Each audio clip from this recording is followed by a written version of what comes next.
یہ سورۃ القدر ہے، یہ ہے در حقیقت نزول قرآن کا جو وقت ہے جو معین کیا اللہ تعالیٰ نے، کب یہ قرآن اس کا آغاز ہوا نزول کا، یا پورا قرآن جو ہے لوح محفوظ سے سماع دنیا تک اتار دیا گیا۔ اور سورۃ البینہ کا مقصد، سورہ کا مرکزی مضمون کیا ہے کہ مقصد رسالت کیا ہے،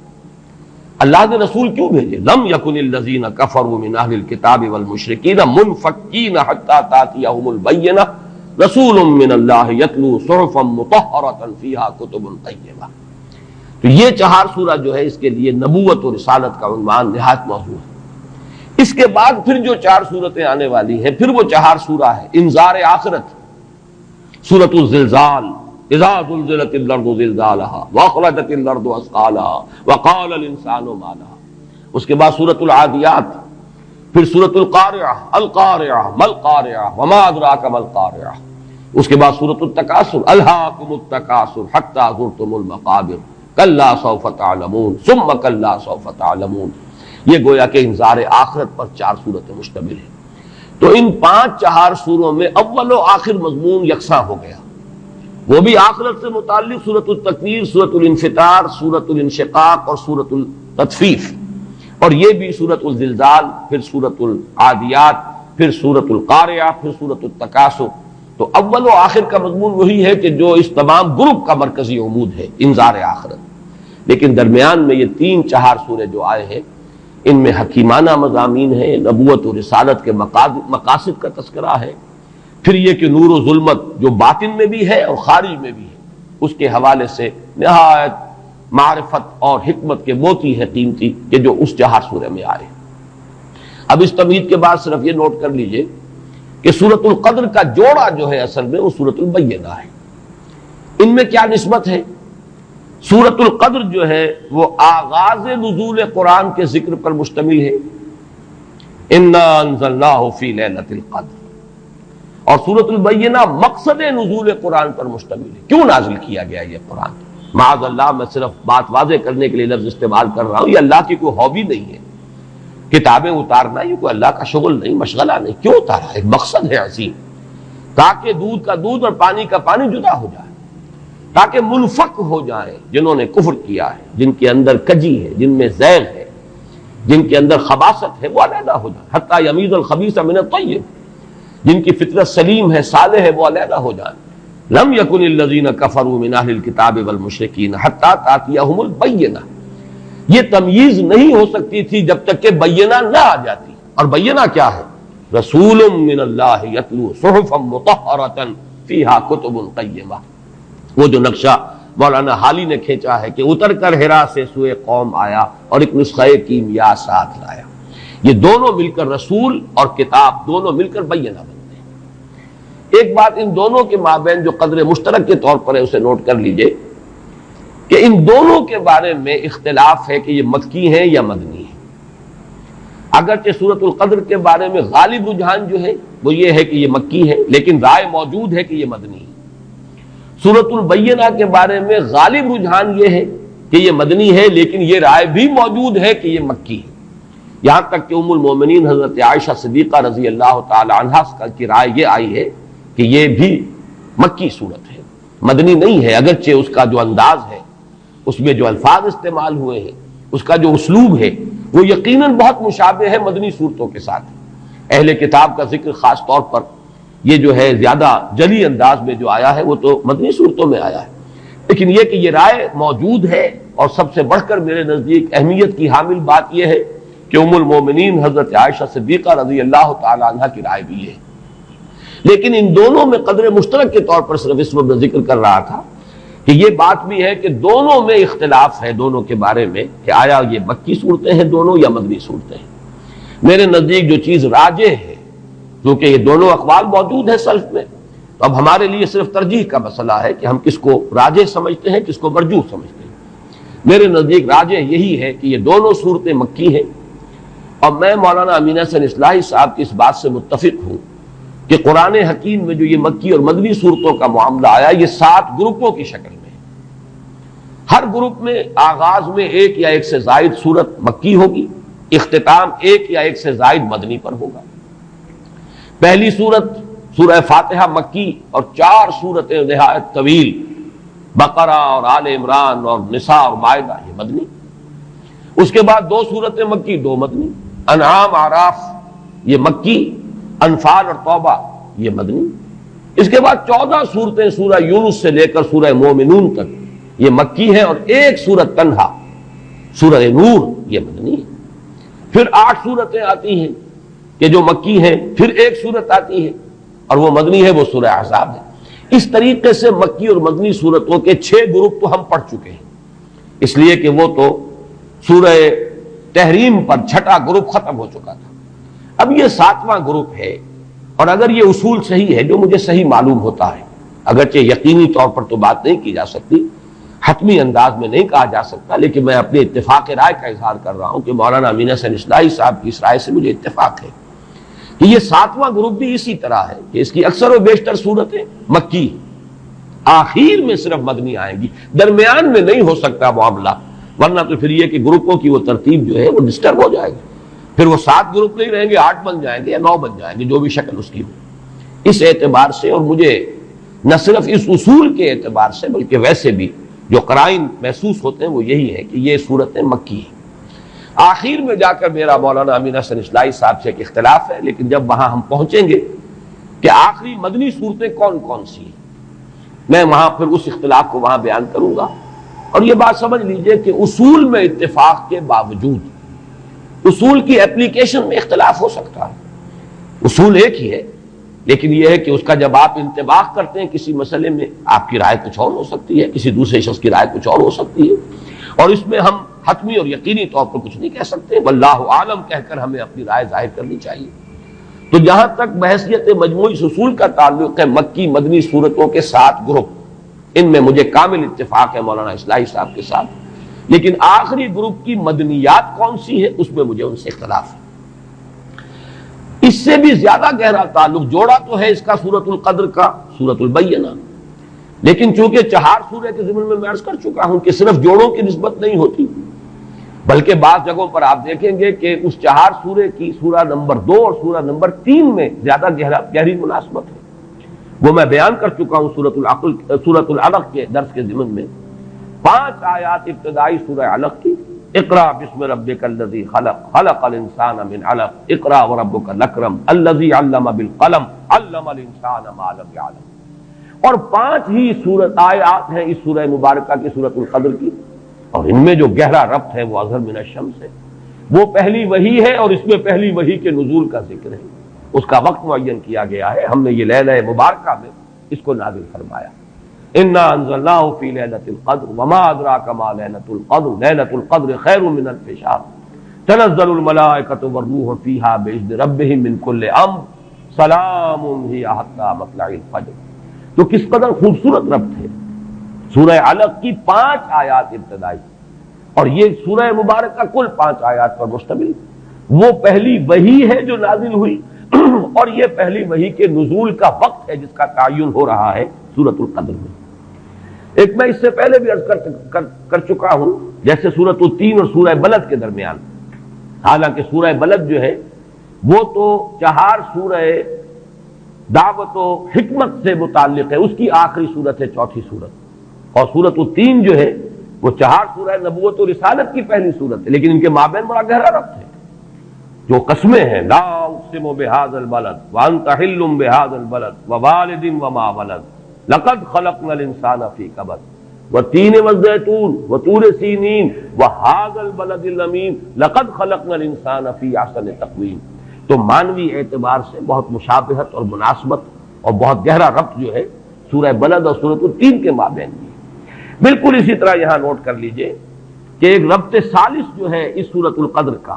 ایک ربط تو ہے جوڑے ہونے کی نسبت سے سورہ بینہ کے ساتھ، ایک ربط ہے 4 سورہ کے اعتبار سے سورۃ العلق کی ابتدائی 5 آیات کے ساتھ۔ یہ ربط ثالث ہے، یہ 3rd ڈائمنشن ہے اس کے مضامین کے ربط کا، اور وہ آپ نے نوٹ کر لیا ہوگا، میں نے ابتدا میں تلاوت جو کی ہے سورۃ القدر کی، اس کے ساتھ ہی متصلاً تلاوت کی ہے سورہ دخان کی ابتدائی 6 آیات کی۔ مضامین کے اعتبار سے ان میں جس قدر مشابہت ہے، یہاں لیلۃ القدر کا لفظ آیا، وہاں لیلہ مبارکہ کا لفظ آیا، انا انزلناہ فی لیلۃ مبارکۃ، یہاں انا انزلناہ فی لیلۃ القدر، یہاں یہ فرمایا گیا من کل امر تنزل الملائکۃ والروح فیہا باذن ربہم من کل امر، وہاں فرمایا فیہا یفرق کل امر حکیم امرا من عندنا انا کنا مرسلین۔ تو مضامین کے اعتبار سے، اور وہ جو اصول میں نے بارہا بیان کیا ہے کہ اہم مضامین قرآن حکیم میں کم سے کم 2 جگہ ضرور آئیں گے بڑی گہری مشابہت کے ساتھ، تو یہ مضمون جو ہے وہ لیلہ مبارک کا، وہ لیلۃ القدر جو ہے اس کا ذکر، اس کی عظمت کا بیان، یہ قرآن مجید میں ان 2 مقامات پر آ رہا ہے۔ مصحف میں تو بہت فصل ہے، کہاں سورہ دخان 25ویں پارے میں، کہاں یہ آخری پارے میں سورۃ القدر، گویا کہ کافی بعد ہے مصحف کے اعتبار سے، لیکن مضامین کے اعتبار سے نہایت قریبی ربط ہے، بہت گہری مشابہت ہے۔ اب آئیے ان تمہیدی مضامین کے بعد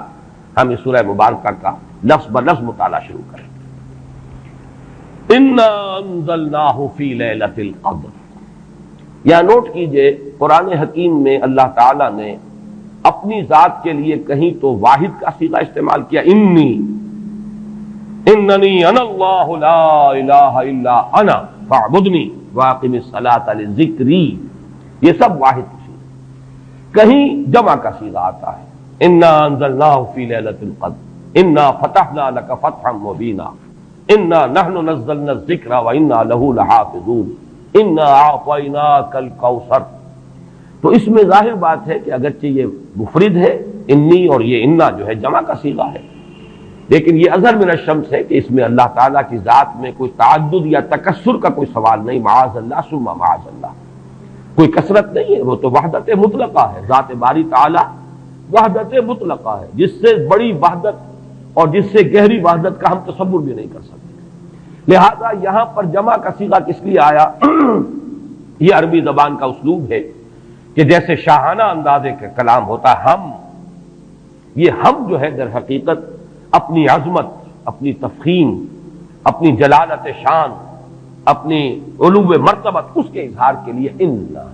انا انزلناہ فی لیلۃ القدر، انزلناہ، یہ جو ضمیر مفعولی ہے ہم نے نازل کیا اس کو لیلۃ القدر میں۔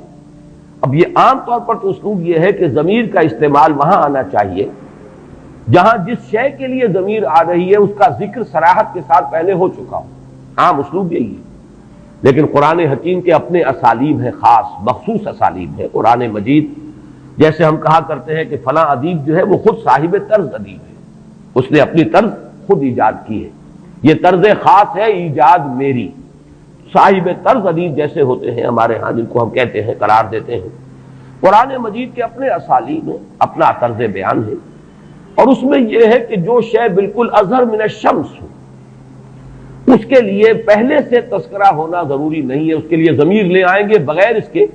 کہ پہلے سے صراحت کے ساتھ اس کے لیے کوئی ذکر موجود ہو۔ اس میں در حقیقت اشارہ یہ ہوتا ہے یہ بالکل سامنے کی بات ہے، اس کے ذکر کی ضرورت ہی نہیں، یہ تو جانی پہچانی بات ہے، یہ تو بالکل مشہور اور معروف حقیقت ہے۔ اسی کی 2 مثالیں ہیں، مثلا یہ کہ سابقہ سورت جو ہے سورۃ العلق، اس میں کہیں ابو جہل کا نام نہیں آیا،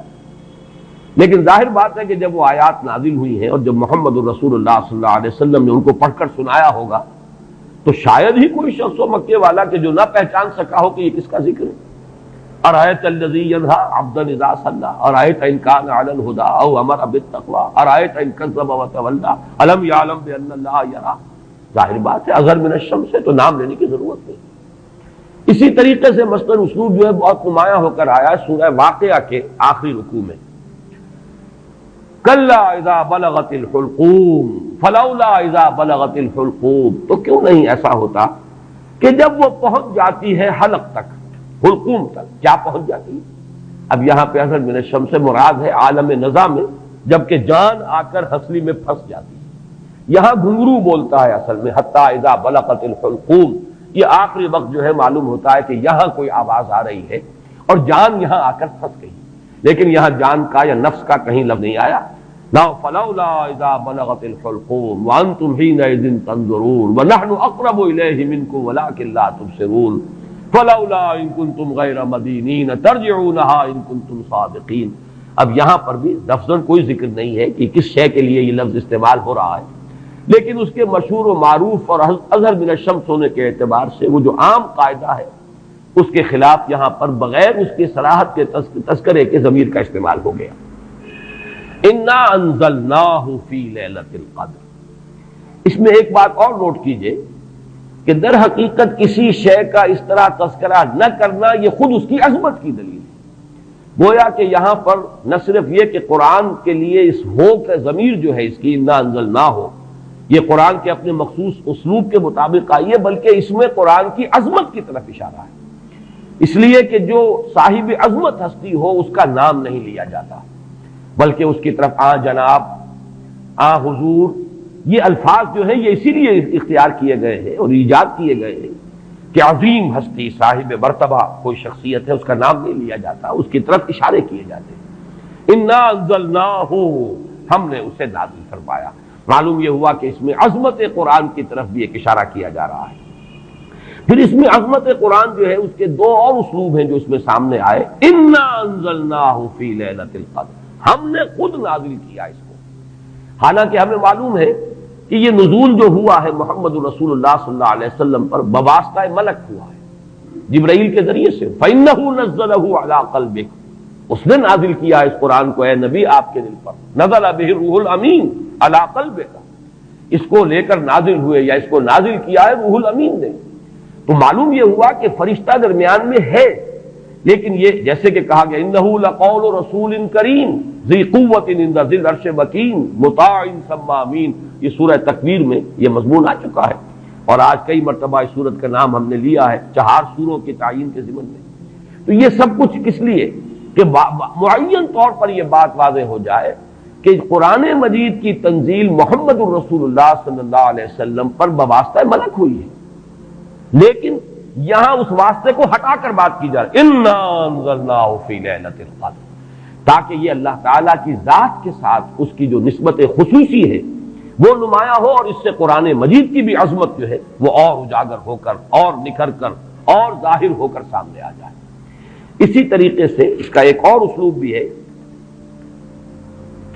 کہ وقت نزول جو ہے لیلۃ القدر، جبکہ ہم نے اسے نازل کیا ہے لیلۃ القدر میں، اور پوری سورت جو ہے اب اس لیلۃ القدر کی عظمت پر جو ہے گفتگو کر رہی ہے. اس میں بھی گویا کہ نزول قرآن جو ہے اس کے لیے لیلۃ القدر کا انتخاب یہ بھی عظمت قرآن کے بیان و اظہار کا ایک اسلوب ہے. انا انزلناہ فی لیلۃ القدر. اس میں اب تیسری بحث جو ہماری ہے وہ یہ ہے کہ انزال اور تنزیل کا فرق.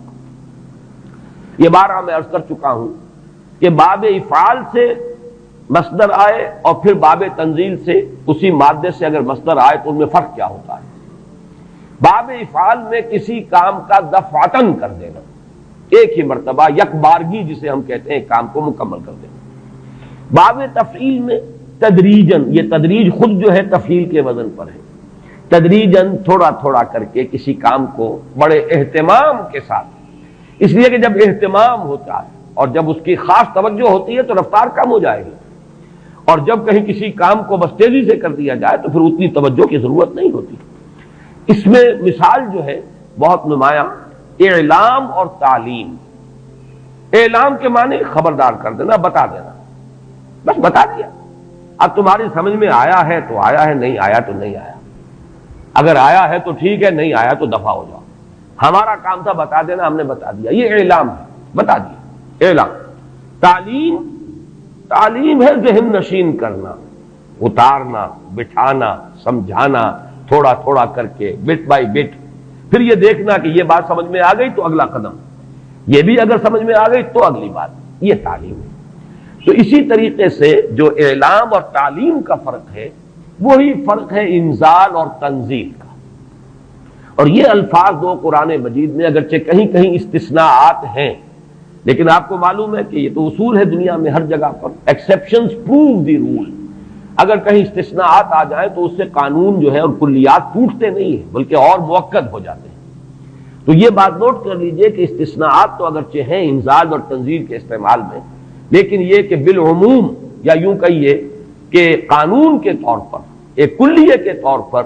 انزال کا لفظ آتا ہے قرآن مجید کا نزول یا تو آغاز نزول جو ہوا محمد الرسول اللہ صلی اللہ علیہ وسلم پر، یا پورے قرآن کا نازل کیا جانا لوح محفوظ سے سمائے دنیا تک، کیونکہ یہ دفعتاً ہوا ہے، پورا قرآن ہے کہ جو نازل کر دیا گیا۔ یہ دونوں آراء جو ہیں ہمارے ہاں مفسرین کے ہاں موجود ہیں۔ امام شعبی کی رائے یہ ہے کہ انا انزلناہ فی لیلۃ القدر سے مراد یہ ہے کہ اس کا آغاز نزول ہوا ہے لیلۃ القدر میں۔ حضرت عبداللہ ابن عباس رضی اللہ تعالی عنہما، اور ظاہر بات ہے کہ ان کی رائے بہت زیادہ اہمیت کی حامل ہے، وہ حبر الامہ ہے، ان کے بارے میں حضور کی خصوصی دعا ہے، اللہم فقہہ فی الدین وعلمہ التاویل، اے اللہ اس نوجوان کو دین کا فہم اور تفقہ عطا فرما اور اسے تعویل اور تفسیر کا علم جو ہے بالخصوص وہ عطا فرما۔ تو حضرت عبداللہ ابن عباس اسی وجہ سے رضی اللہ تعالی عنہما حبر الامہ، حبر کہتے ہیں بہت بڑے عالم، حالانکہ وہ نوجوان تھے، لیکن یہ کہ ان کی رائے یہ ہے کہ اس سے مراد یہ ہے کہ پورا قرآن حکیم لوح محفوظ سے سمائے دنیا تک لیلۃ القدر میں نازل کر دیا گیا۔ یہ کام دفعتاً ہوا، اسی لیے لفظ انزال آیا ہے۔ وہ لیلۃ القدر کا تذکرہ ہو رہا ہے تو انا انزلناہ فی لیلۃ القدر، پھر یہ کہ رمضان مبارک میں وہ لیلۃ القدر ہے تو شہر رمضان الذی انزل فیہ القرآن، یہاں پر جو مجہول کا صیغہ آیا وہی باب افعال سے آیا ہے، لیکن حضور پر جو قرآن کا نزول ہوا ہے وہ سب کو معلوم ہے کہ 22 برس میں اس کی تکمیل ہوئی ہے، تھوڑا تھوڑا کر کے نازل ہوا ہے۔ پہلی آیتیں 5 نازل ہوئی جو ہم پڑھ چکے ہیں پچھلے درس میں، اس کے بعد 7 آیتیں نازل ہوئی سورہ نون کی، اس کے بعد 7 آیتیں نازل ہوئی سورہ مزمل کی، اس کے بعد 7 آیتیں نازل ہوئی سورہ مدثر کی، اس کے بعد 7 آیتوں پر مشتمل نازل ہوئی سورہ فاتحہ، اس کے بعد 5 آیتیں پر مشتمل سورت نازل ہوئی سورۃ اللہب۔ تو یہ نجمن یہ تقریباً 22 برس میں جا کر اس کی تکمیل ہوئی ہے تنزیل کی۔ اب یہاں لفظ تنزیل ہوتا ہے، فَإِنَّهُ نَزَّلَهُ عَلَىٰ قَلْبِكَ، اے محمد آپ کے قلب پر جو ہے یہ تنزیل کے طور پر آیا ہے، نجمن آیا ہے، تھوڑا تھوڑا کر کے آیا ہے، رفتہ رفتہ آیا ہے، تدریجاً آیا ہے۔ بلکہ یہ بحث تو کئی بار آ چکی ہے کہ حضور کو تو اشتیاق رہتا تھا، آپ چاہتے تھے کہ جلدی جلدی قرآن نازل ہو، اور آپ جو ہے شکوہ بھی کرتے تھے حضرت جبرائیل سے کہ آپ دیر دیر سے اور وقفہ ڈال کر آتے ہیں، جس کی کہ پھر قرآن مجید میں ہی مذکور ہے سورہ مریم میں، جو ان کی طرف سے ایک وضاحت آئی ہے وَمَا نَتَنَزَّلُ إِلَّا بِأَمْرِ رَبِّكَ،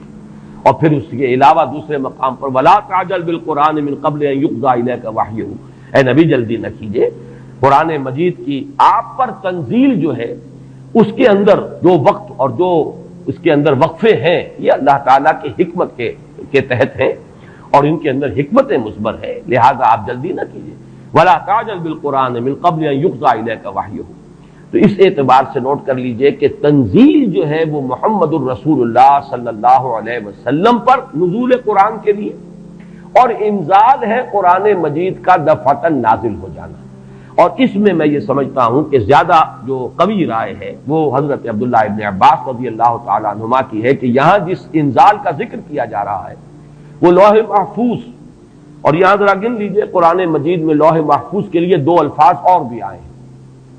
انہ فی ام الکتاب لدینا لعلی حکیم، یہ ام الکتاب میں ہے، وہ ہے اصل جڑ، وہ ہے اصل کتاب۔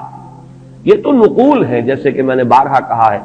کہ فیصلہ جو ہے جج کے ہاتھ کا لکھا ہوا محفوظ ہے، آپ نقل حاصل کر سکتے ہیں، وہ نقل مطابق اصل جو ہے وہ آپ کو مل جائے گی، لیکن یہ کہ اصل فیصلہ تو وہ ہے جو جج نے اپنے ہاتھ سے لکھا ہے اور وہ محفوظ ہے۔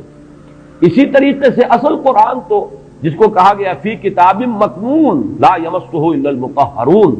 تو کتاب مکنون، لوح محفوظ، ام الکتاب، یہ 3 جو ہے مختلف اسلوب ہیں اس حقیقت کو بیان کرنے کے لیے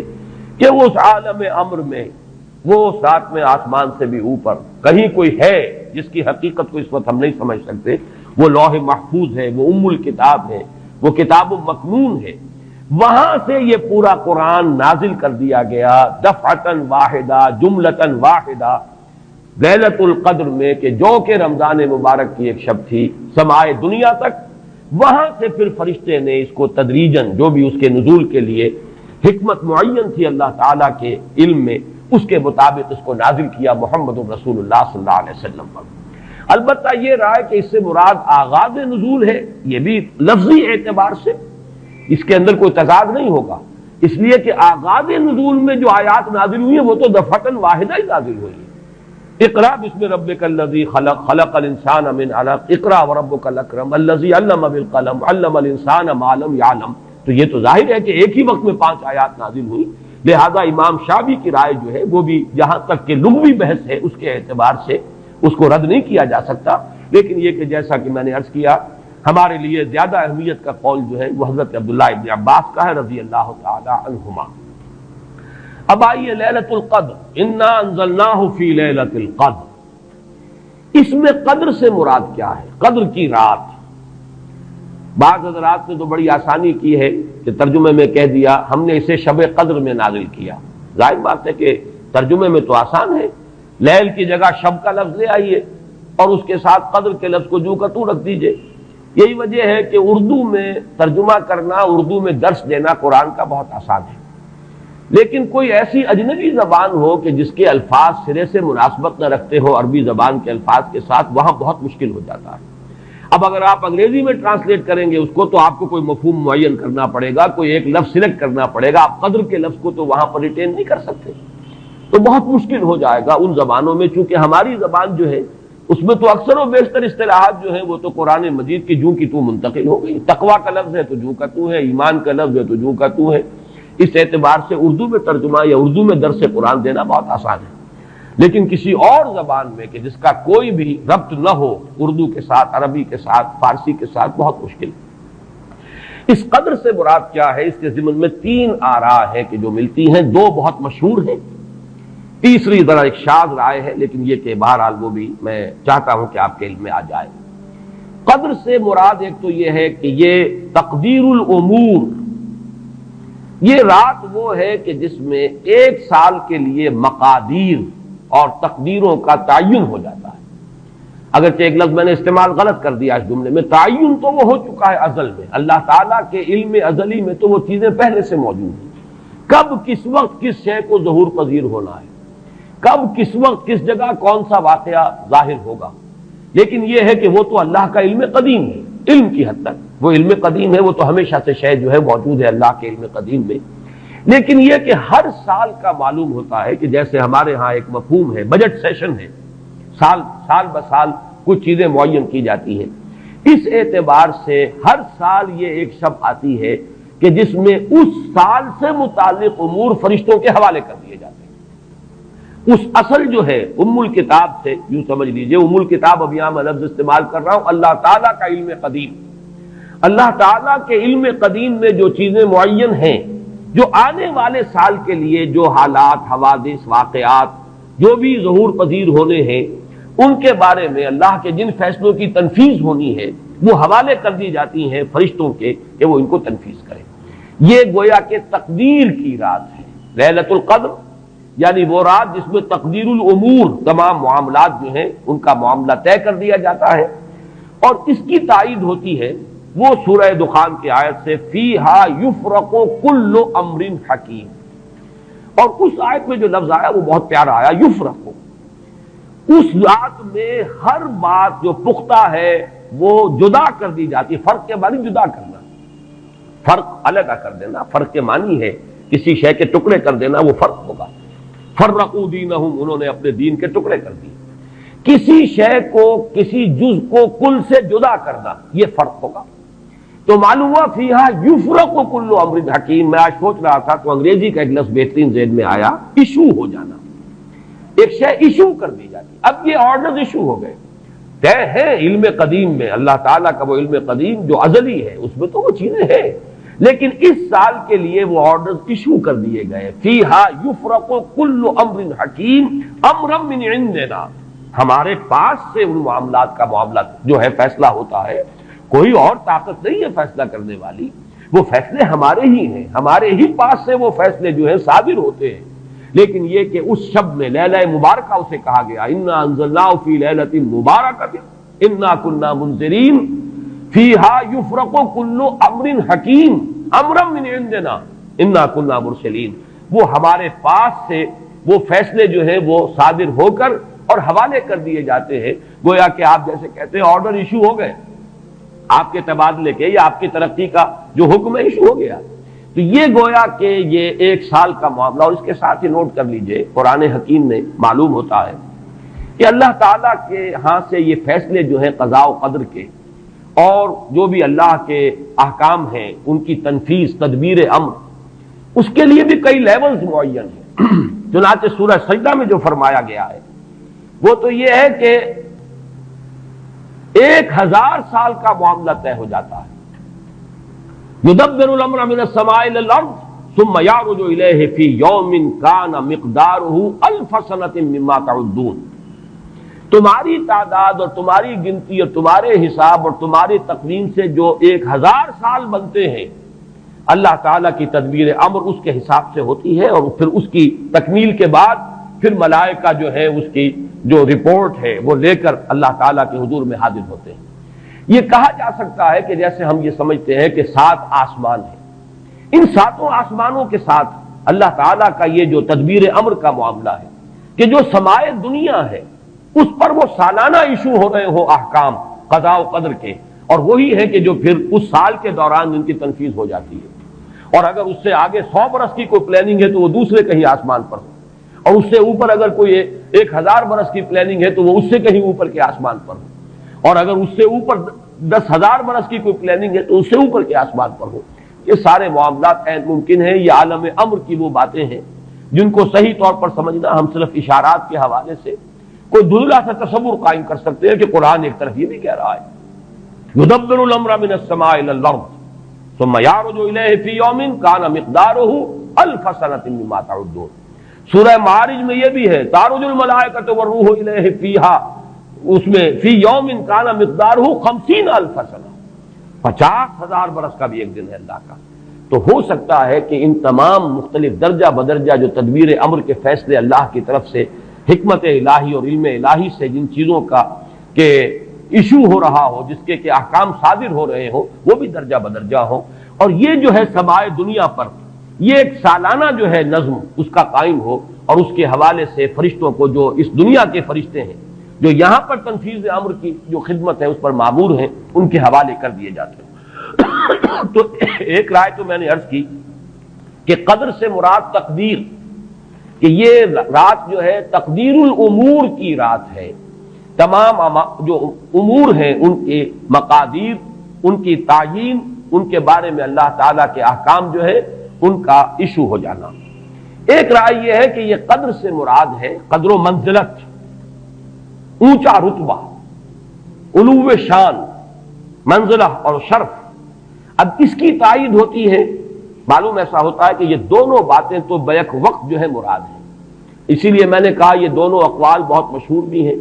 اور میرے نزدیک یہ دونوں ہی اس میں یہ ذو معنیین لفظ کے طور پر یہاں استعمال ہوا، یہ دونوں ہی مراد ہیں۔ یہ رات خود اپنی جگہ پر بھی بجائے خود، جسے ہم کہتے ہیں بجائے خود بھی بہت قدر و منزلت کی رات ہے، اور اس شب میں 1 سال کے معاملات جو ہیں وہ فرشتوں کے حوالے کر دیے جاتے ہیں۔ اس اعتبار سے اس کو کہا گیا لیلہ مبارکہ، انا انزلناہ فی لیلۃ مبارکہ، یہ خود مبارک ہے، اس کے اندر برکتیں ہیں، اس کے اندر عظمت ہے، اس کی اپنی شان بلند ہے، علو مرتبت کی حامل ہے یہ رات۔ یہ دو مفہوم جو ہیں جب تو میں نے جیسا کہ عرض کیا یہ تو بہت کثرت کے ساتھ ہیں اور یہی زیادہ مشہور بھی ہیں، بلکہ ان کے ضمن میں دوسری بات کے ضمن میں ایک نقطہ ترازی کے درجے کی بات ہے، لیکن بات چونکہ حسین ہے وہ میں آپ کو سنا رہا ہوں۔ ابو بکر وراق ہے جنہوں نے اس میں نقطہ پیدا کیا ہے کہ یہ لیلہ قدر اس لیے ہے لأنہ نزل فیہا کتاب ذو قدر علی لسان ملک ذی قدر علی امت لہا قدر۔ یہ 3 انہوں نے قدر جمع کیے ہیں کہ یہ اس لیے اس کو لیلۃ القدر کہا گیا کہ ایک طرف تو یہ کہ اس میں وہ کتاب نازل ہوئی جو بڑی قدر و منزلت والی کتاب ہے، ثانیاً وہ اس فرشتے کی زبانی نازل ہوئی کہ جو بہت قدر و منزلت کا ذی قوت عند ذی العرش مکین مطاع ثم امین، پھر اس امت کے لیے اس کی تنزیل ہو رہی ہے جس کی بڑی قدر و منزلت ہے اللہ کے ہاں۔ اور شاید اسی وجہ سے وہ کہتے ہیں جناب وراق کہ شاید اسی وجہ سے لفظ قدر جو ہے اس سورہ مبارکہ میں 3 مرتبہ آیا ہے۔ انا انزلناہ فی لیلۃ القدر وما ادراک ما لیلۃ القدر لیلۃ القدر خیر من الف شہر۔ لیکن جیسا کہ میں نے عرض کیا ہے یہ بس ایک نقطے کے حد تک ہے، ایک دلچسپ نقطہ ہے، میں نے اس کا تذکرہ کر دیا ہے۔ ایک تیسرا مفہوم جو شاذ ہے جو لیا گیا قدر سے، کہ قدر کا ایک مفہوم ہے تنگی کا بھی، جیسے کہ سورۃ الفجر میں ہم پڑھ چکے ہیں فَأَمَّا الْإِنسَانُ إِذَا مَا ابْتَلَاهُ رَبُّهُ فَأَكْرَمَهُ وَنَعَّمَهُ فَيَقُولُ رَبِّي أَكْرَمَنِ وَأَمَّا إِذَا مَا ابْتَلَاهُ فَقَدَرَ عَلَيْهِ رِزْقَهُ فَيَقُولُ رَبِّي أَهَانَنِ۔ انسان کا معاملہ عجیب ہے کہ جب اس کا رب اس کا امتحان لیتا ہے، اسے آزماتا ہے نعمتیں دے کر، عزت دے کر، تو کہتا ہے میرے رب نے مجھے عزت دے دی، اور جب اس کا رب اس کو آزماتا ہے اس پر رزق کو تنگ کر کے، تو وہ کہتا ہے میرے رب نے مجھے ذلیل کر دیا۔ تو یہاں پر جو تنگی کا مفہوم ہے قدر میں، تو ایک مفہوم یہ لیا گیا ہے کہ یہ لیلۃ القدر لیلۃ الضیق ہے، اور یہ اس لیے کہ اس زمین پر اتنی کثرت سے، اتنی کثیر تعداد میں فرشتے نازل ہوتے ہیں کہ تنگی پیدا ہو جاتی ہے۔ اب ظاہر بات ہے کہ یہ اس عالم ارواح کے ساتھ مناسبت رکھنے والے لوگ جن کی اپنی روحیں جو ہیں وہ اس درجے لطیف ہوں کہ کچھ مناسبت ان کو پیدا ہو گئی ہو، صرف ان کا ایک ادراک ہو سکتا ہے، باقی یہ کہ جہاں تک لفظ کا تعلق ہے اس میں اس کی گنجائش موجود ہے۔ تو لیلۃ القدر کے 3 مفہوم ہوئے، جن میں سے 2 جو ہے پہلے وہ تو باہم جمع بھی ہو سکتے ہیں، ذو معنیین لفظ کی حیثیت سے اس کا استعمال ہو سکتا ہے۔ اس میں تمام مقادیر اور تمام تقدیروں کا گویا کہ اللہ تعالیٰ کی طرف سے صدور ہو جاتا ہے، ایشو ہو جاتے ہیں تمام احکام آئندہ سال کے لیے۔ دوسرے یہ کہ یہ خود اپنی جگہ پر بڑی مبارک اور بڑی قدر و منزلت والی رات ہے۔ تیسری بات وہ ہے جو میں نے عرض کیا، ایک شاذ سی رائے ہے کہ اس میں فرشتوں کا نزول اس کثرت سے ہوتا ہے کہ زمین کے اندر اس کی وجہ سے جگہ کی تنگی ہو جاتی ہے، واللہ اعلم۔ اب اس کے بعد فرمایا وَمَا أَدْرَاكَ مَا لَيْلَةُ الْقَدْرِ، یہ ما ادراکا اور ما یدریکا، اس کے بارے میں بعض حضرات کی ایک رائے ہے جو شاید اس سے پہلے اتنی وضاحت سے میں نے کبھی بیان نہ کی ہو، آج اس کو نوٹ کر لیجئے۔ عموماً تو مفسرین دونوں کا مفہوم ایک ہی لیتے ہیں، یعنی آپ کو کیا معلوم، آپ کو کس نے بتایا، گویا کہ نفی ہے کہ آپ کا اندازہ نہیں ہو سکتا کہ وہ کیا شے ہے، وہ لیلۃ القدر کی عظمت کیا ہے۔ لیکن بعض حضرات نے یہ فرق کیا ہے کہ جب یہ فعل ماضی میں آتا ہے وما ادراکا، اس میں مراد یہ کہ آپ کو خوب معلوم ہے، کیا ہی معلوم ہے آپ کو کہ اس کی قدر و قیمت کیا ہے، یعنی اس میں گویا کہ نبی اکرم صلی اللہ علیہ وسلم کے لیے نفی نہیں بلکہ اثبات۔ القاریہ وما ادراک ما القاریہ، القاریہ ما القاریہ وما ادراک ما القاریہ، گویا کہ اثبات ہوتا ہے کہ آپ کو خوب معلوم ہے کہ قاریہ کیا ہے۔ لیکن یہ کہ جہاں ما یدریکا آتا ہے وما یدریکا لعلہ یزکا او یذکر فتنفعہ الذکرى، جہاں فعل مضارع آئے گا وہاں در حقیقت وہ مفہوم ہوگا کہ یہ بات حضور صلی اللہ علیہ وسلم کے علم میں نہیں ہے۔ آپ کو کیا معلوم، ہو سکتا ہے کہ وہ نصیحت اخذ کرتا، اس کو تزکیہ حاصل کر لیتا، تو اس کے اندر تو نفی ہو سکتی ہے کہ اس وقت آپ کے علم میں وہ بات نہیں۔ لیکن یہ بھی ایک تو یہ کہ ایک علمی نکتہ ہے اور اس میں ذرا باریک قسم کی نحوی بحث ہے، میں خود اپنا مقام یہ نہیں سمجھتا کہ اس قسم کی باریک نحوی بحثوں میں کوئی حتمی رائے قائم کروں۔ دوسرے یہ کہ اس سے ہماری حد تک کوئی فرق واقع نہیں ہوتا، فرق اگر واقع ہوتا ہے تو محمد الرسول اللہ صلی اللہ علیہ وسلم کے بارے میں واقع ہوتا ہے کہ اگر وما ادراکا آیا ہے تو گویا کہ اس بات ہے کہ حضور کے علم میں وہ بات ہے، اور وما یدریکا ہے تو گویا کہ اس میں نفی ہے کہ وہ بات حضور کے علم میں نہیں ہے۔ لیکن ہمارے لیے تو دونوں حالتوں میں نفی ہی نفی ہے، ہمیں کیا معلوم قاریہ کی اصل حقیقت، ہمیں کیا اندازہ ہو سکتا ہے لیلۃ القدر کی اصل عظمت کا، ہمیں کیا اندازہ ہو سکتا ہے قرآن کی عظمت و فضیلت کا، ہمیں کیا اندازہ ہو سکتا ہے۔ ہمارے اعتبار سے وہ بحث جو ہے وہ محض ایک اکیڈمک اور ایک علمی بحث بن کر رہ جاتی ہے، اس کا کوئی فرق واقع نہیں ہوتا۔ اب اس کے بعد سوال پیدا ہوتا ہے کہ یہ رات جو ہے مخفی کیوں رکھی گئی، تعین کے ساتھ کچھ معلوم نہیں، یہ رات کون سی رات ہے، کون سی رات ہے، اس کا جواب تو میں بعد میں دوں گا کہ اس میں جو آراء ہیں مختلف، لیکن یہ کہ اس کو کیوں مخفی رکھا گیا اس پر کچھ پیاری باتیں ہیں جو مفسرین نے کہی ہیں۔ پہلی بات تو یہ کہ جتنی عظیم چیزیں ہیں ان سب کو مخفی رکھا گیا۔ قیامت کب آئے گی، مخفی آئے گی، یہ یقینی ہے، کب آئے گی یہ تو ان امور میں سے ہے کہ جس کا علم نبی اکرم صلی اللہ علیہ وسلم کو بھی نہیں دیا گیا، جبرائیل کو بھی نہیں دیا گیا۔ چنانچہ حدیث جبرائیل میں واضح طور پر الفاظ موجود ہیں وَمَا الْمَسْئُولُ عَنْهَا بِأَعْلَمَ مِنَ السَّائِلِ، کچھ معلوم نہیں، نہ سائل کو معلوم نہ مسئول کو معلوم قیامت کب آئے گی۔ اب یہ عظیم حقیقت مخفی رکھا گیا اور اس کا خاص طور پر ذکر کیا گیا سورہ طٰہٰ میں، اکاد اخفیھا لتجزی کل نفس بما تسعی۔ اگر تعین کر دیا جاتا تو جو قریب کے زمانے کے لوگ ہوتے وہ تو خوب پھر محنت کرتے آخرت کے لیے، اور ذرا فاصلے والے ہوتے وہ ذرا تساہل کرتے اس کے بارے میں. اس کو رکھا گیا ہے، تلوار لٹکی ہوئی ہے، کسی بھی وقت گر سکتی ہے. یہ جیسے گلوٹین کبھی اگر آپ نے دیکھا ہو جس طریقے سے کہ اس کا چھرا گرتا ہے، کسی بھی وقت گر سکتی ہے. لہذا ہر وقت چوکس رہو، چوکنے رہو. جیسے کہ صحابہ کرام کی شان معلوم ہوتی ہے بعض روایات سے کہ ذرا تیز ہوا چلتی تھی تو وہ سمجھتے تھے قیامت آ گئی. اس درجے استحضار تھا اعصاب کے اوپر، اس کا اتنا اثر تھا کہ ذرا تیز جھکڑ چلا اور انہوں نے سمجھا قیامت آ گئی. تو اس طریقے سے قیامت کو مخفی رکھا گیا. اکاد اخفیھا لتجزا کل نفس بما تسعی. نہ آج سے 100 برس پہلے والوں کو معلوم تھا کہ قیامت کب آئے گی، نہ آج والوں کو معلوم ہے. نہ اگر ابھی دنیا کی عمر ہے ابھی 100 برس اور، تو قیامت سے ایک دن پہلے بھی شاید یقینی طور پر معلوم نہ ہو سکے کہ کل قیامت آ رہی ہے. تاکہ ہر وقت جو ہے امتحان اتنا ہی شدید رہے، اتنا ہی کڑا امتحان رہے ہر ایک کے لیے. لتجزا کل نفس بما تجزا بما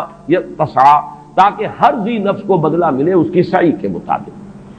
اسی طریقے سے موت کا وقت معلوم نہیں. وما تدری نفس بأی ارض تموت. کہاں موت آئے گی کچھ معلوم نہیں، کہاں موت آئے گی، کب موت آئے گی کچھ معلوم نہیں. اسی طرح نوٹ کیجئے صلاۃ وسطیٰ، حافظوا علی الصلوات والصلاۃ الوسطیٰ معین نہیں ہے. اس کے لیے آراء اگرچہ ہے، اکثر آراء جمع ہو گئی ہیں صلاۃ العصر کے بارے میں، لیکن تعین سے حتمی طور پر نہیں کہہ سکتے. یہ رائے بھی ہے کہ کوئی بھی معین نہیں، تمام نمازیں جو ہے وہ صلاۃ وسطیٰ کے حکم میں. بہترین نماز کوشش کرو کہ پوری محافظت کرو، صرف نماز کی نہیں، بہترین نماز کی. ہر نماز تمہاری بہترین نماز ہونی چاہیے. ہر روز روز عید ہو، ہر شب شب برات. اگر اللہ تعالیٰ کے ساتھ کوئی قلبی ربط ہے تو ہر دن جو گزر رہا ہے وہ روز عید ہے، اور ہر شب جو گزر رہی ہے وہ شب برات ہے. لیکن اگر وہ کہ انسان کو غفلت ان کے قلب پر طاری ہے تو وہ عید کا دن بھی اس کے لیے ایک عام دن ہے،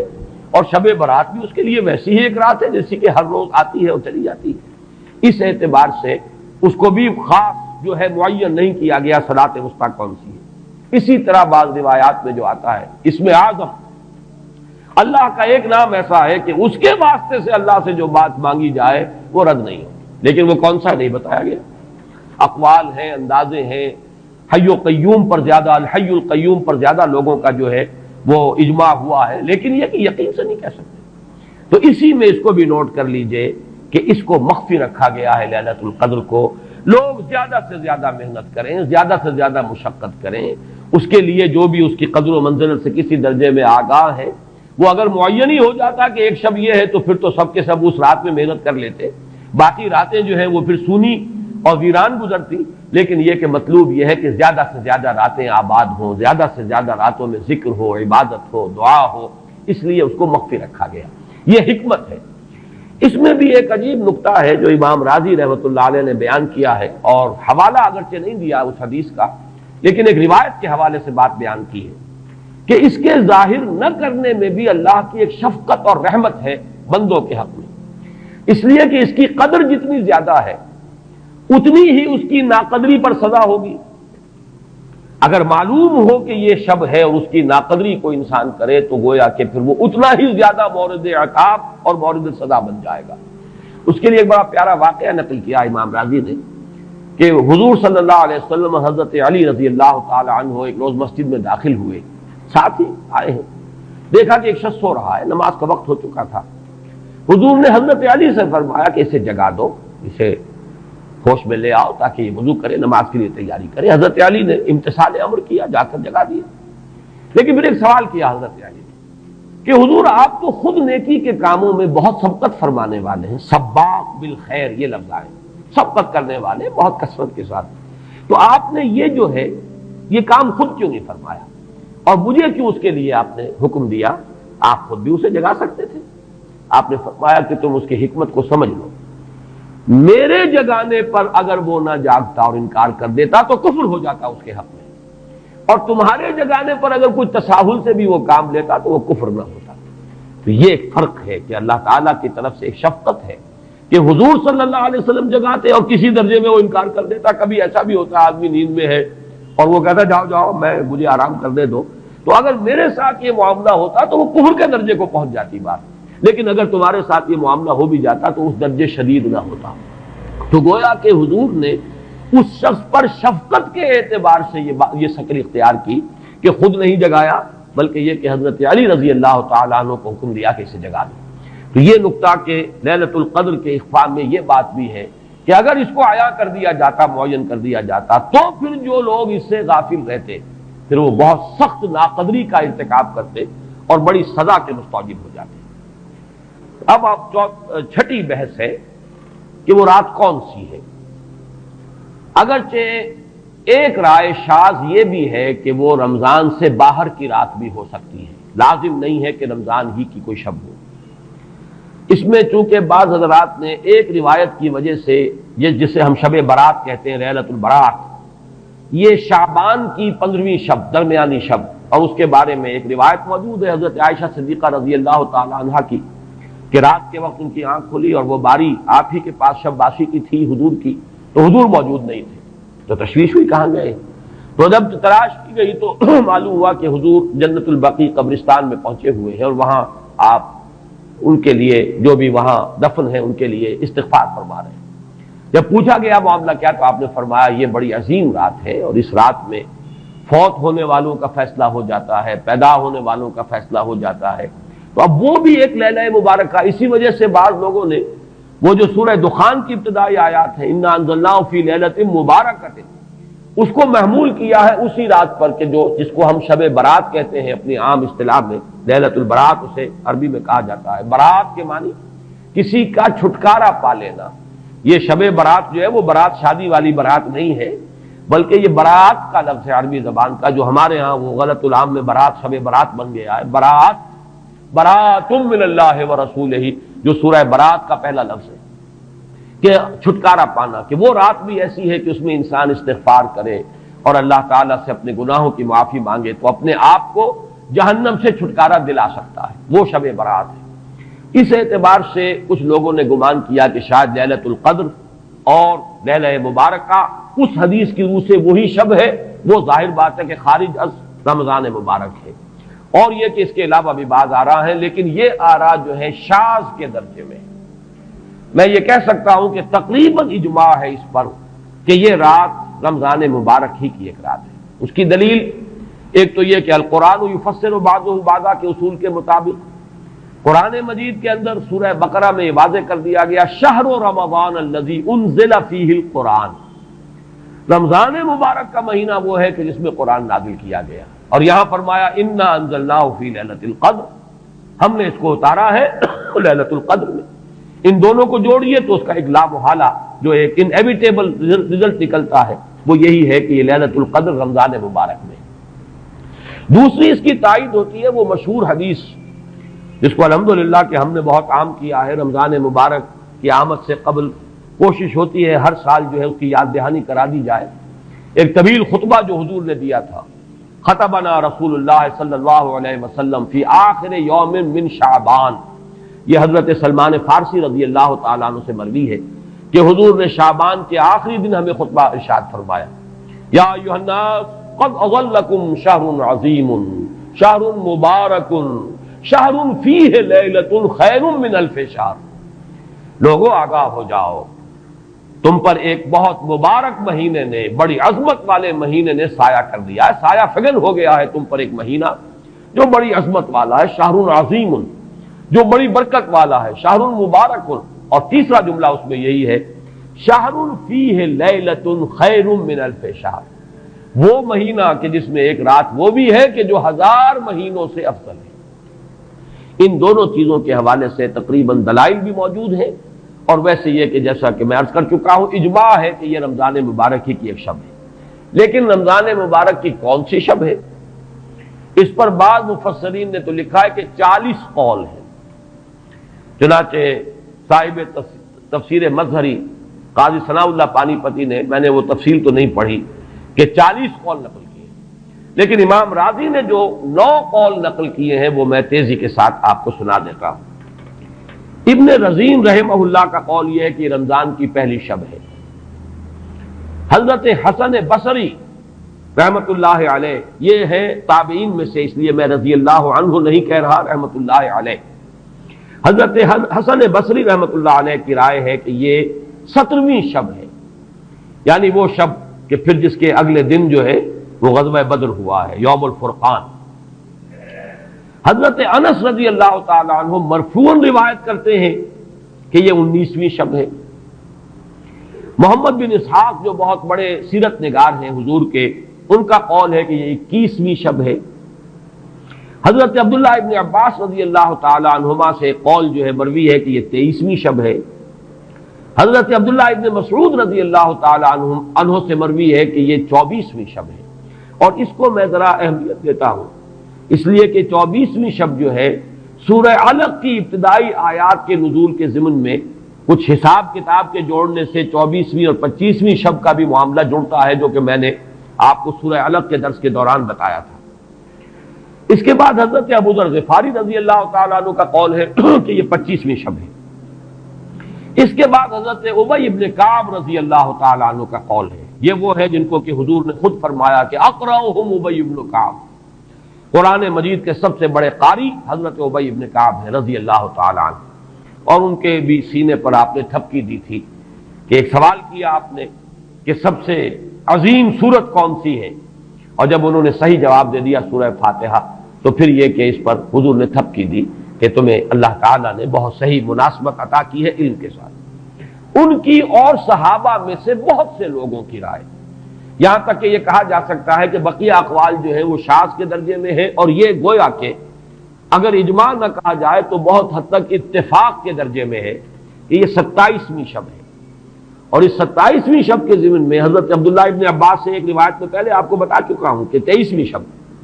لیکن 27ویں شب کے ضمن میں جو مختلف روایات حضرت عبداللہ ابن عباس رضی اللہ تعالی عنہما سے مروی ہیں، ان میں بھی کچھ لطیف نکات ہیں، وہ میں بعد میں بیان کروں گا۔ اس کے بعد ایک شاذ قول اور بھی ہے کہ یہ 29ویں شب ہے۔ تو یہ گویا کہ 9 ہے اقوال، جن میں سے بعض جلیل القدر صحابہ کے ہیں، عبداللہ ابن مسعود، ابو ذر غفاری، ابن عباس، ابی ابن کعب، لیکن یہ ہے کہ سب سے زیادہ جو اتفاق اگر اجماع نہ کہا جائے تو 27ویں شب پر ہے۔ اس 27ویں شب کے بارے میں حضرت عبداللہ ابن عباس نے 3 نکتے بیان کیے۔ ایک نکتہ تو یہ ہے کہ یہ پوری سورہ مبارکہ جو ہے سورۃ القدر، اس میں 30 الفاظ ہیں، اور ان 30 الفاظ میں سے 27واں لفظ ہے ہیا حتی مطلع الفجر، یہ 27واں ہے۔ اس کے اعتبار سے گویا کہ انہوں نے ایک ربط قائم کیا ہے کہ یہ 27ویں شب ہے۔ ایک بات انہوں نے یہ کہی ہے کہ اللہ تعالیٰ کو وطر محبوب ہے، اللہ وطر و یحب الوطر، اللہ خود بھی اکیلا ہے اور وطر کو پسند کرتا ہے۔ پھر یہ کہ وطر جو ہے اب رمضان مبارک کے اندر اگر وہ وطر شمار کیے جائیں گے تو 14-15 وطر بن جائیں گے، لیکن اس میں چونکہ آخری عشرے کے بارے میں بہت سی روایات جو ہیں ان کا تقریباً اجماع ہو جاتا ہے کہ آخری عشرے میں، تو آخری عشرے میں بھی 5 وطر آئیں گے، 21ویں، 23ویں، 25ویں، 27ویں، 29ویں۔ لیکن حضرت عبداللہ ابن عباس کہتے ہیں کہ 7 کا ہندسہ اللہ تعالیٰ کو بہت پسند ہے، اور بہت سی چیزیں جو ہیں عالم تکوینی میں بھی اور عالم تشریعی میں بھی بہت سی چیزیں وہ ہیں کہ جو 7 کے ہندسے کے ساتھ وابستہ ہیں۔ 7 آسمان ہیں، 7 زمینیں ہیں، ہفتے کے 7 دن ہیں، طواف کے 7 شوط ہیں، سعی بین صفا والمروہ وہ بھی 7 مرتبہ ہے، ادھر سے ادھر، ادھر سے ادھر 7۔ اسی طریقے سے سجدے کے اعضاء بھی 7 ہیں، تو اس سے انہوں نے پہلے وطر اور وطر کے بعد 7 کا ہندسہ، رمضان کے آخری عشرے کی وطر راتیں اور ان میں 7ویں رات یعنی 27ویں شب، وہ اپنے اس حساب کتاب سے بھی۔ اور جب انہوں نے یہ بات بیان کی تو حضرت عمر رضی اللہ تعالی عنہ نے ان کی تحسین کی تھی۔ آخری بات اور بھی کہی گئی ہے کہ لیلۃ القدر جو ہے اس کے اندر حروف کو اگر شمار کیا جائے تو 9 بنتے ہیں، اور یہ لیلۃ القدر اس سورہ مبارکہ میں 3 مرتبہ آیا ہے۔ انا انزلناہ فی لیلۃ القدر وما ادراک ما لیلۃ القدر لیلۃ القدر خیر من الف شہر، اس اعتبار سے بھی 3 کو ضرب دی جائے 9 سے تو وہ بھی 27 کا عدد بنتا ہے۔ بہرحال یہ میں نے جیسا کہ عرض کیا تھا کہ ان کا کوئی تعلق نہ صرف سے ہے، نہ نحو سے ہے، نہ روایات سے، لیکن بہرحال حضرت عبداللہ ابن عباس کا ایک ذوق ہے، اس کو آپ ذوقی باتیں بھی کہہ سکتے ہیں، لیکن یہ کہ حضرت عبداللہ ابن عباس کی ذوقی بات ہے، لہذا اس کا کم سے کم تذکرہ ہو جانا چاہیے۔ ایک بحث یہ ہے کہ احیا باقیۃ ام لا، کیا یہ رات جو اس کی عظمت تھی یہ باقی ہے یا صرف وہی رات جو تھی جس میں کہ قرآن مجید نازل کیا گیا وہی عظمت کی حامل تھی؟ انا انزلناہ فی لیلۃ القدر، یا یہ کہ اب بھی ہر سال یہ رات آ رہی ہے تو اسی عظمت کی حامل ہے،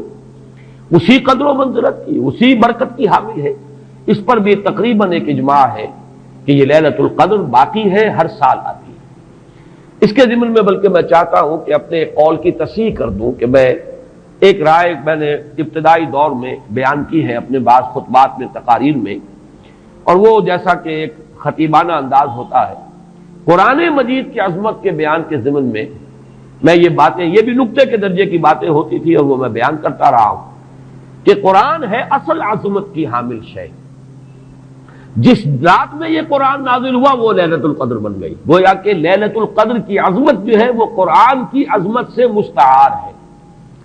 جس مہینے میں یہ نازل ہوا وہ مذہب جو ہے، وہ مہینہ جو ہے مبارک ہو گیا، شہر المبارک، اور وہ مہینہ جو ہے وہ روزے کی عظیم عبادت کے لیے مختص کر لیا گیا۔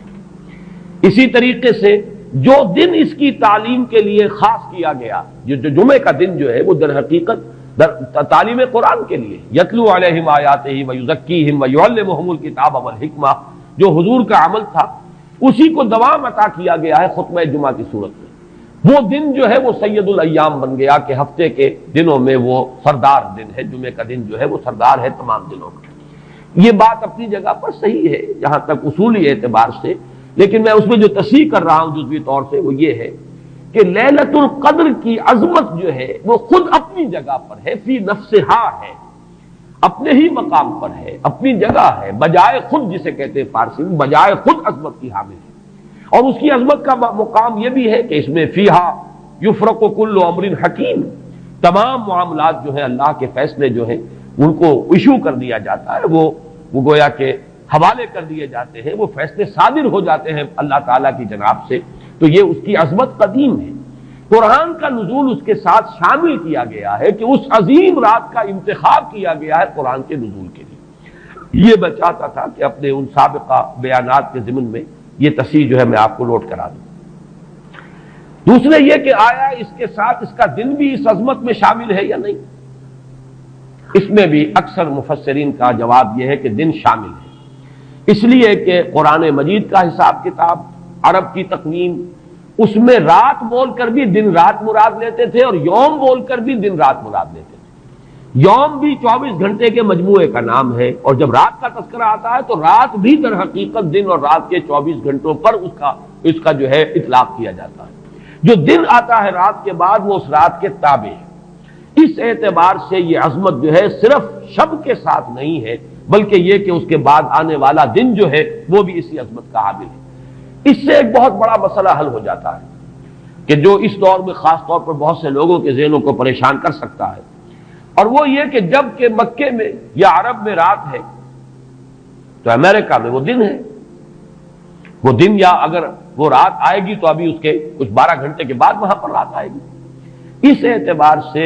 دن جو ہے وہ بھی جب شامل ہو گیا اس کے ساتھ تو معلوم ہوا کہ کرۂ ارضی کا کوئی حصہ بھی، کوئی نقطہ بھی اس برکت اور اس قدر و منزلت سے محروم نہیں رہے گا، اس لیے کہ دن کے رات کے ساتھ وہ دن جو ہے طبعاً شامل ہے۔ اب آئیے کہ یہ خیر من الف شہر، اس سے کیا مراد ہے؟ دو باتیں تو اس میں بالکل واضح ہیں۔ ایک تو اس اعتبار سے کہ اس میں جو عبادت کی جائے، استغفار کیا جائے، ذکر کیا جائے، اس کی قدر و منزلت، اس کے لیے ایک تعبیر ہے، جو انداز اسلوب بیان اختیار کیا گیا وہ یہ ہے، اس سے مراد وہ 1000 مہینے جو ہے گنتی کے 1000 مہینے نہیں ہیں۔ اس کو جن لوگوں نے حساب کر کے 83 برس اور کچھ مہینے نکالے ہوئے تو وہ در حقیقت یہ حساب کتاب نہیں ہوتا۔ عربی زبان میں کہیں 100، کہیں 70، کہیں 1000، یہ کثرت کی تعبیر کے لیے آتے ہیں۔ تو معلوم ہوا کہ بہت زیادہ اجر و ثواب ہے عبادت کا،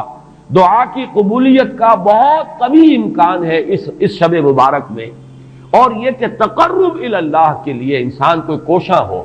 تو اس کی پیش رفت جو ہے اس شب میں جو ہے وہ بقیہ دنوں اور بقیہ راتوں کی نسبت سے بہت زیادہ ہوگی۔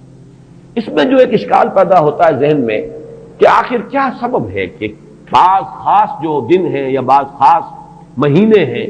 ان کی جو خاص جو فضیلت ہے، تو اس کو میں سمجھتا ہوں کہ بہت عمدگی سے ہمارے مفسرین نے سمجھایا ہے۔ کہ عالم مادی میں بھی ہم یہ چیز دیکھتے ہیں کہ مناسبت ہوتی ہے. کوئی فصل ہے گندم کی، اب آپ اگر اس کو غلط موسم میں اگر بو دیں گے تو آپ کا بیج بھی ضائع ہو جائے گا. مناسبت ہے، صحیح وقت ہے اس کا، اسی میں اگر وہ فصل جو ہے وہ بوئی جائے گی تو وہ مثمر ہوگی، اس سے آپ کو فصل حاصل ہو جائے گی. لیکن اگر آپ نے غیر وقت میں وہی بیج بہترین ہو، دانہ عمدہ سے عمدہ ہو، زمین اچھی سے اچھی ہو، لیکن یہ کہ موسم اگر آپ نے غلط چن لیا ہے، تو گویا کہ مناسبت جو ہے اوقات، دنوں، ایام، راتوں، مہینوں، سالوں، ان کے جو بھی ایک خاص مناسبت ہے نیکی کے ساتھ، خیر کے ساتھ، عالم امر کے ساتھ، روحانیت کے ساتھ، عالم ارواح کے ساتھ، اس کو ہم قیاس کر سکتے ہیں کہ جیسے موسموں اور دنوں کا معاملہ ہے، اسی طریقے سے اس عالم ارواح کے اندر اور روحانی عالم کے اندر بھی کچھ ایام ہیں، کچھ دن ہیں، کچھ مہینے ہیں جن کی خصوصی مناسبت ہے. چنانچہ رمضان مبارک کا مہینہ ہے، اسی طریقے سے یہ لیلۃ القدر ہے، اس کے اندر جو ہے قدر و منزلت اللہ نے جو رکھی ہے وہ اس کی ایک خصوصیت ہے جس کو ہم، ظاہر بات ہے کہ عالم امر کی اشیاء جو ہیں کما حقہ، تو ان کا ادراک اور شعور ہم اس وقت اس زندگی میں، اس دنیا میں حاصل نہیں کر سکتے، لیکن اس کی طرف اس تمثیل کے ذریعے سے کچھ نہ کچھ جو ہے رہنمائی ہو جاتی ہے. جیسے کہ قرآن مجید کی عظمت کما حقہ، جیسے کہ وہ عظمت ہے، کما ہیا، کسی انسان کے لیے ممکن نہیں کہ اس کا ادراک اور شعور کر سکے. لیکن مثال دی گئی، لو انزلنا القرآن علی جبل لرأیتہ خاشعا متصدعا من خشیۃ اللہ وتلک الامثال نضربها للناس لعلهم يتفکرون. یہ مثالیں ہم بیان کر دیتے ہیں لوگوں کے لیے کہ جو معاملات، جو امور، جو لطیف حقائق ان کے ادراک و شعور سے ماوراء ہیں، بلند تر ہیں، اس کا کوئی اجمالی اور کوئی مبہم خاکہ تو ان کے ذہن میں آ ہی جائے ایک تمثیل کی مدد سے. اس اعتبار سے اس مادی عالم میں بھی جو موسموں کے اثرات اور ان کی مناسبت یا عدم مناسبت کسی کام کے ساتھ ہے، اس کے حوالے سے ہم سمجھ سکتے ہیں کہ اللہ تعالیٰ نے خاص گھڑیاں، خاص ساعات، جیسے فرمایا گیا کہ جمعے کے دن ایک خاص ساعت ایسی ہے، اب دیکھیے اس کو بھی شمار کر لیجئے، وہ بھی مخفی رکھی گئی ہے کہ وہ ساعت کون سی ہے. ایک خاص ساعت ہے کہ اگر کوئی شخص دعا کرے گا اس گھڑی میں تو وہ رد نہیں ہوگی، لیکن اسے خفیہ رکھ دیا گیا. بعض حضرات کے خیال میں دونوں خطبوں کے درمیان جو وقت ہو جبکہ امام بیٹھتا ہے یہ وقفہ ہے وہ خاص ساعت. بعض حضرات کے نزدیک وہ نماز کے ادا ہونے سے لے کر عصر تک کا وقفہ ہے. لہذا بہت سے حضرات کو آپ نے دیکھا ہوگا کہ وہ جمعے کے روز نماز جمعہ ادا کرنے کے بعد سے عصر تک مسجد میں قیام کرتے ہیں، ذکر اور تلاوت اس میں مشغول رہتے ہیں. بعض حضرات کے نزدیک اس سے مراد ہے اذان ہونے سے نماز کے ادا ہو جانے تک، اذا نودی للصلاۃ من یوم الجمعۃ فاسعوا الی ذکر اللہ وذروا البیع اور فاذا قضیت الصلاۃ فانتشروا فی الارض. ان دونوں کے مابین جو وقت ہے وہ گویا کہ اس کا، لیکن اس کو بھی مخفی رکھ دیا گیا. وہ جو میں نے کچھ لسٹ گنوائی تھی کہ عظمت والی چیزوں کو اللہ نے چھپایا ہے، اسے مخفی رکھا ہے، اسی میں اس کو بھی شامل کر لیجئے کہ ایک گھڑی ہے جمعے کے دن، ایک وقت ہے، ایک ساعت ہے، اس میں جو دعا کی جائے قبول ہو جائے گی. اسی طریقے سے یہ لیلۃ القدر ہے، اسی طریقے سے اور مختلف چیزیں. تو لیلۃ القدر خیر من الف شہر تنزل الملائکۃ والروح فیہا باذن ربہم من کل امر. نازل ہوتے ہیں فرشتے اور الروح. اگرچہ الروح کے بارے میں اس کا مصداق کیا ہے بہت سے اقوال ہیں، لیکن یہاں پر اکثر و بیشتر مفسرین جو ہے متفق ہیں کہ یہاں مراد حضرت جبرائیل علیہ الصلوۃ والسلام. فرشتوں میں ان کے چونکہ ایک خاص مقام ہے، بہت اونچا ان کا مقام ہے، کہا جا سکتا ہے سید الملائکہ، تمام فرشتوں کے وہ سردار ہیں. یہی وجہ ہے کہ وہی ہے قرآن کے نازل کرنے والے. یہ عظیم اللہ کا پیغام جو ہے، نوع انسان پیام آخری حامل او رحمت للعالمین، تو اس کے لانے والے بھی جو ہے وہ فرشتوں میں، جیسے کہ میں نے وہ آیات آپ کو اس سے پہلے بھی سنائی کہ انہ لقول رسول کریم ذی قوت عند ذی العرش مکین مطاع ثم امین. اب یہ ساری مدح جو ہو رہی ہے، تعریف ہو رہی ہے حضرت جبرائیل علیہ السلام کی، تو یہ گویا کہ عطف الخاص علی العام کی ایک مثال ہے. تمام ملائکہ، الملائکہ بہت سے ملائکہ، اور یہاں پہ اس سے اندازہ کیجئے کہ معلوم ہوتا ہے بہت کثیر تعداد میں ملائکہ ہیں جن کا نزول ہوتا ہے. وہ جو میں نے قدر کا ایک مفہوم بیان کیا گیا تھا کہ اتنے ملائکہ آتے ہیں کہ زمین پر جگہ نہیں رہتی، اور لیلۃ القدر سے مراد لیلۃ الضیق ہے کہ ملائکہ کے لیے اس کا، چونکہ ابھی حال ہی میں مجھے تجربہ ہوا ہے کہ جب ہم نے طواف وداع کیا ہے تو وہ ہم نے دیکھا ہے ضیق کی وہ کیفیت جو ہے، وہ تنگی، کہ وہاں پر جگہ جو ہے آدمی کا سانس لینا مشکل ہو جاتا، اس درجے تنگی۔ تو اب یہ تو ایک عالم مادی کا ضیق تھا جو ہم دیکھا ہے، جس کا ہمیں تجربہ ہو گیا۔ عالم ارواح میں فرشتوں کا ضیق، کہ اتنے فرشتے نازل ہو جائیں کہ ان کو تنگی محسوس ہو، ان کو اپنے لیے جگہ نہ مل رہی ہو زمین پر، تو یہ بھی ایک مفہوم ہے۔ تنزل الملائکۃ والروح، نازل ہوتے ہیں فرشتے اور جبرائیل، بالخصوص حضرت جبرائیل علیہ الصلوۃ والسلام، فیہا، اس شب میں، بِإِذْنِ رَبِّهِمْ مِنْ كُلِّ أَمْرٍ سلام، وہ اپنے رب کے اذن سے۔ اس میں گویا کہ وہ جڑ کاٹی جا رہی ہے، جیسا کہ میں نے بارہا بیان کیا ہے کہ ایمان بالملائکہ ہی بگڑ کر مشرکانہ نظام کی شکل اختیار کر لیتا ہے۔ یہ دیویوں اور دیوتاؤں کا تصور جو دنیا میں ہے، گاڈز اینڈ گاڈیسز، اور یہ جو بھی عربوں کے ہاں تھا آلہہ کا تصور، یہ در حقیقت فرشتوں کا تصور ہے جو بگڑ گیا۔ ہم جانتے ہیں فرشتہ پہاڑوں کا ایک فرشتہ ہے، ملک الجبال، جو حضور کی خدمت میں حاضر ہوا تھا یوم طائف کو۔ اگر آپ مجھے حکم دیں میں ان پہاڑوں کو آپس میں ٹکرا دوں، اور جن لوگوں نے آپ کے ساتھ یہ زیادتی کی ہے وہ سرمے کی طرح پس کر رہ جائیں۔ ملک الجبال ایک فرشتہ ہے کہ جو پہاڑوں پر معمور ہے۔ اسی کو کہہ دیا گیا پہاڑوں کا دیوتا۔ فرق کیا ہے؟ ملک الجبال اور پہاڑوں کا دیوتا میں فرق کیا ہے؟ دیوتا کے ساتھ تصور یہ کہ اسے کچھ اختیار حاصل ہے، جبکہ فرشتوں کے بارے میں جو صراحت قرآن کرتا ہے ان کے پاس اختیار کوئی نہیں۔ یفعلون ما یؤمرون، وہ وہی کچھ کرتے ہیں جو جس کا انہیں حکم دیا جاتا ہے۔ لا یعصون اللہ ما امرهم ویفعلون ما یؤمرون، وہ اللہ کے کسی حکم کی نافرمانی نہیں کرتے، وہی کرتے ہیں جس کا ان کو حکم ہوتا ہے۔ اور وہ آیت جو میں نے پہلے بھی آج سنائی ہے،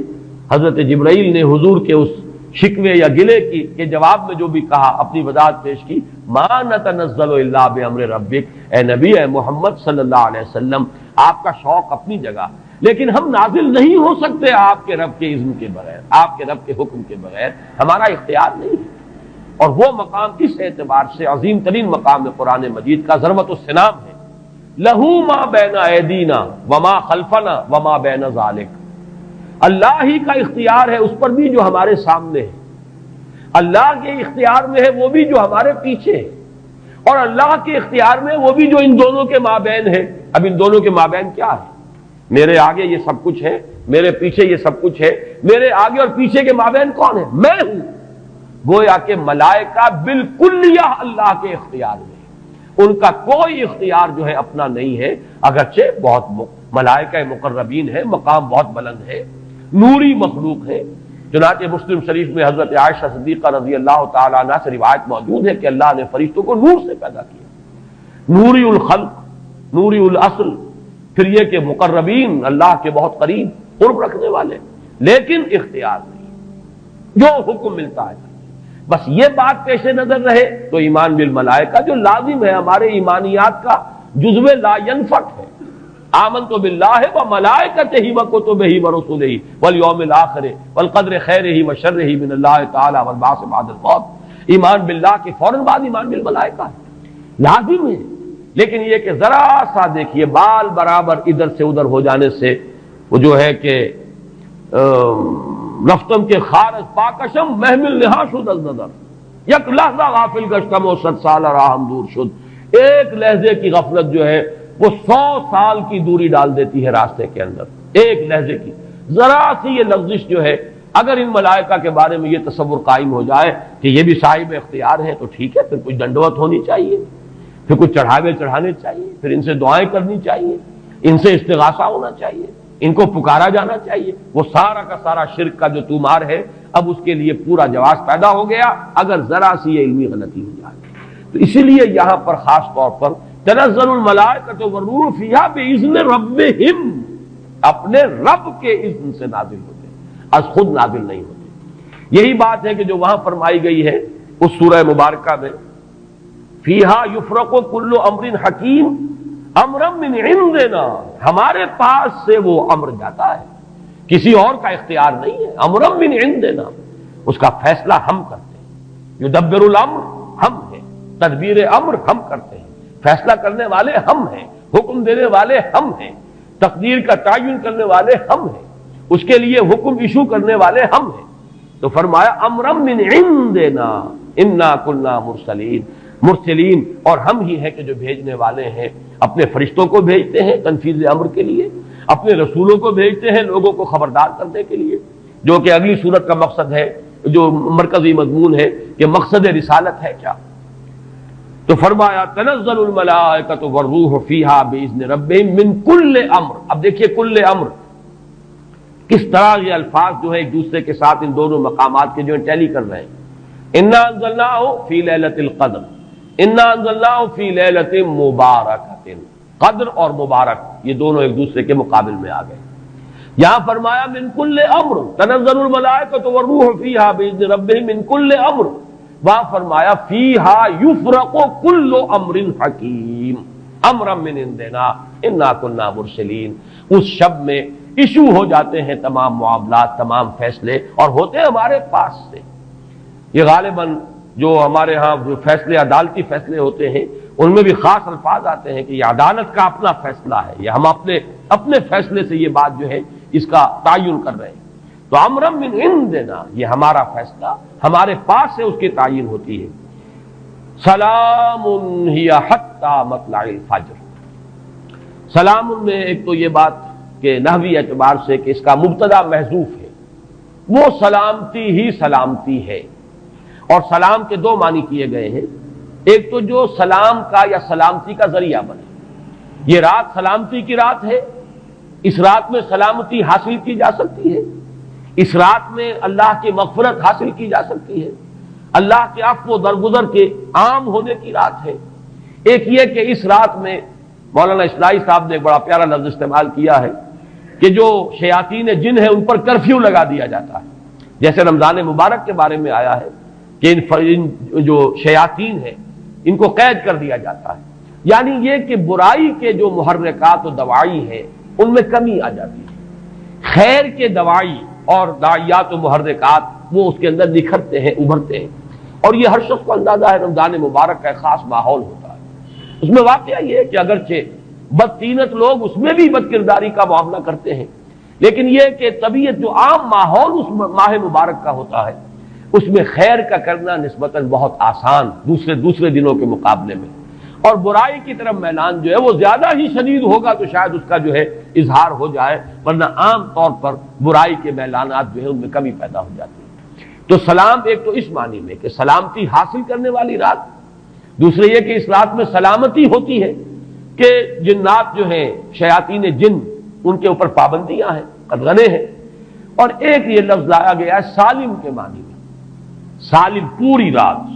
یہ پوری رات کا معاملہ ہے، اس کی کوئی خاص ساعت نہیں ہے۔ اس میں گویا کہ خاص دلجوئی کی جا رہی ہے کہ اگر کوئی شخص پوری رات میں نہیں بھی جاگ سکا، لیکن اگر طبیعت میں انشراح ہو جائے کسی اس کی ایک ساعت میں، کسی ایک حصے میں،